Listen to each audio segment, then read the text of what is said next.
तो hello guys, तो आपका फिर से स्वागत है द एक्सप्लेनर के अंदर। तो गाइस डीसी की तरफ से जो मूवी आई थी ब्लैक एडम, उसके अंदर हमें कैरेक्टर दिखाया गया था डॉक्टर फेट, जो कि बहुत ही ज्यादा पावरफुल कैरेक्टर है। उसका डीसी ने अच्छे से यूज नहीं करा, उसे खाली एक फिल्म में लेकर आया और उसी के अंदर उसे निपटा दिया। लेकिन अगर उसका अच्छे से यूज करते तो ये इतना ज्यादा पावरफुल है कि इसे डॉक्टर स्ट्रेंज की टक्कर का मान सकते हैं, या फिर उससे ज्यादा पावरफुल, क्योंकि इसके पास जो इसका मैजिक है वो इसने खुद सीखा भी है और एक एलियन टेक्नोलॉजी के ऊपर बेस्ड मैजिक है, जो कि उसे नबू ने दिया था। अब ये नबू कौन है? तो आज की वीडियो में आपको मैं यही बताने वाला हूँ कि डॉक्टर फेट जो है वो डॉक्टर फेट कैसे बना, उसका रियल नेम क्या है और उसकी ओरिजिन क्या है और उसकी पावर्स क्या है। तो अगर आपको भी जानना है डॉक्टर फेट के बारे में, उसकी ओरिजिन और उसकी पावर्स एंड एबिलिटीज, तो वीडियो को पूरा देखना और वीडियो को लाइक करके चैनल को भी सब्सक्राइब कर देना। तो चलते अपनी वीडियो की तरफ। और ये जो डॉक्टर फेट की ओरिजिन है ये आपको मैं कॉमिक्स में से बताने वाला हूँ, क्योंकि मूवीज में से भी ढंग से बताया नहीं है। तो और डॉक्टर फेट की फर्स्ट अपीयरेंस कॉमिक्स के अंदर 1940 में हुई थी। 1940 में कॉमिक्स आई मॉर्फन कॉमिक्स के नाम से, जिसके अंदर डॉक्टर फेट का सबसे पहली बार अपीयरेंस हुआ था। सबसे पहले इसका रियल नेम बता देता हूँ। तो डॉक्टर फेट का रियल नेम होता है कैंट नेल्सन और इनके फादर का रियल नेम होता है एसवेन नेल्सन, जो कि एक आर्कियोलॉजिस्ट होते हैं, जो कि पिरामिड के ऊपर रिसर्च वगैरह कर रहे थे। तो वह पिरामिड्स के अंदर चले जाते हैं, कैंट नेल्सन और उसके फादर एसवेन नेल्सन। तो जो कैंट होता है वो पिरामिड्स के अंदर जाता है, तो वहाँ पे से बहुत सारी ताबुक दिखती है, जिसमें से वो एक को टच कर देता है तो वो खुल जाती है, जिसमें होता है नबू। अब जो नबू होता है वो मरा नहीं, जिंदा होता है। फिर कैंट जो है पीछे मुड़ के देखता है अपने फादर को, तो उसके फादर जो है वो जमीन पर पड़े हुए होते हैं। फिर नबू बताता है जब तुमने इस ताबुक को टच किया तो इसके अंदर पॉइजनस गैस भरी हुई थी। जब तुमने इसको खोल दिया पूरा तो पॉइजनस गैस बाहर आ गई, जिससे तुम्हारे डैडी की डेथ हो गई।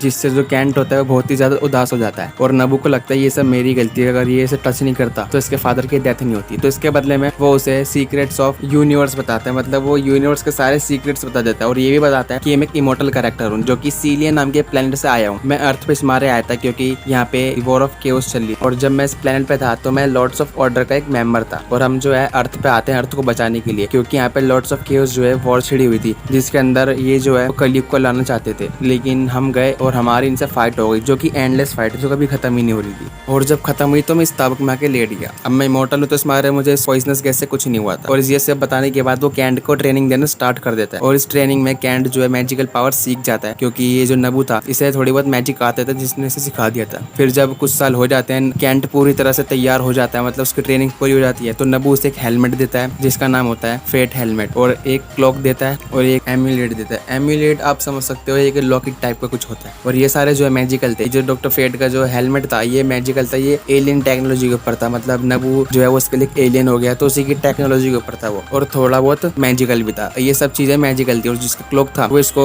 बाकी सब मैजिक से बचा के रखता था और उड़ने में मदद करता था। तो ये सब चीजें जब उसे मिल जाती है और उसकी ट्रेनिंग पूरी हो जाती है तो फिर उसको एक नया नाम मिलता है डॉक्टर फेट। फिर इसके बाद जाके वो अमेरिका में चला जाता है, जहाँ पे जाके वो जस्टिस सोसाइटी को ज्वाइन कर लेता है और उसका भी एक मेंबर बन जाता है। और फिर इसके बाद हमें कॉमिक्स में बताया गया था कि जो नबू था उसी ने ये सब प्लान कर रखा था, मतलब ये जो उसी ने पहले से प्लान कर रखा था कि एक दिन कैंट मेरे पास आएगा और उसके फादर की डेथ ऐसे होगी। तो ये सब उन्होंने पहले से एक प्लान कर रखा था। और ये भी बताया गया था कि जो नबू है वो उसकी वो फिजिकल बॉडी नहीं थी, बल्कि उसकी एक सोल थी, जो कि उसकी बॉडी से अलग हो चुकी थी पहले ही। और जब उसने हेलमेट कैंट को दिया था, और जब भी कैंट वो हेलमेट पहनता है तो जो नबू की सोल होती है वो फेट की बॉडी के ऊपर अपना पूरा कब्जा कर लेती है, कंट्रोल कर लेती है। मतलब एक तरह से कहें तो नबू ने उसको यूज करा था एक फिजिकल बॉडी पाने के लिए, या फिर कहे होस्ट को पाने के लिए, ताकि वो दुनिया को अर्थ को सेफ रख सके। तो ये सब तो हो गई डॉक्टर फेट की ओरिजिन, जो कि हमें कॉमिक्स के अंदर बताई गई थी। और इसकी पावर्स के बारे में बताऊं तो ये एक मैजिशियन है, बहुत ही तगड़ा वाला, मतलब कहे तो अपनी डॉक्टर स्ट्रेंज के लेवल तक का ये मैजिक यूज कर सकता है। लेकिन इसे डीसी में ढंग से यूज करा ही नहीं, इसको एक ही फिल्म के अंदर लाया और इसी में निपटा दिया। अगर इसके ऊपर एक सोलो मूवी बनाते तो वो कितनी अच्छी जाती मुझे बताने की जरूरत नहीं है, क्योंकि ये बहुत ही ज्यादा पावरफुल है। और इसकी पावर्स ये भी है कि ये फ्यूचर देख सकता है, मैजिक यूज कर सकता है और उड़ भी सकता है। ये सब इसकी पावर है। और इसके पास सुपर ह्यूमन स्ट्रेंथ है, सुपर ह्यूमन स्पीड है और सुपर ह्यूमन एजिलिटी है। ये सब इसकी पावर्स एंड एबिलिटीज है। और डॉक्टर फेट को कॉमिक्स के अंदर डीसी का second most powerful super hero बताया गया है, क्योंकि ये इतना ज्यादा अपने काम में परफेक्ट हो गया था अपने मैजिक में कि इसने कई बार सुपरमैन तक को टक्कर दी थी। तो ये थे guys DC character doctor Fate की कॉमिक्स बेस्ड ओरिजिन, जो कि मैंने आपको अभी बताई है। और बाकी आप मुझे कमेंट करके बताओ कि अगर इसकी सोलो मूवी बनती है तो क्या आप वो देखना पसंद करोगे या नहीं। और बाकी अगर आपको आज की वीडियो अच्छी लगी हो तो वीडियो को लाइक कर देना, चैनल को भी सब्सक्राइब कर देना। मैं मिलता हूं आपसे अगली वीडियो, तब तक के लिए बाय बाय।